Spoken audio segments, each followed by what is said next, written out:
টুপটুপীয়াকৈ চুলিত আৰু মুখত অলপ তেল সানি লৈছোঁ। ইমান ফাটে, নহ'লে এইবোৰ যে যি পাওঁ তাকে সানো। অৱশ্যে মই মিঠাতেল বেছিকৈ ইউজ কৰোঁ। সেইটোৱে সুবিধা দিয়কচোন, কেতিয়াও শেষ নোহোৱা বস্তু। নহ'লে আপুনি লোচন লগাব, সেইটো এদিন শেষ হয়। কিবা কাৰণত আপুনি আনিব নোৱাৰিলে, থাকিল দুদিন ফপৰা পৰি, হয়নে?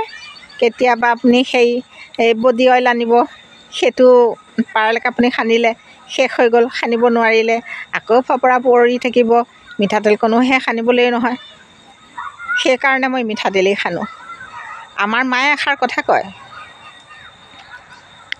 যিটো বস্তু সহজে পোৱা যায় সেইটোৰ মূল্য হেনো সদায় বেছি। গতিকে মিঠাতেলকণো বেয়া নহয়। চাওক, মই মিঠাতেলে লগাওঁ।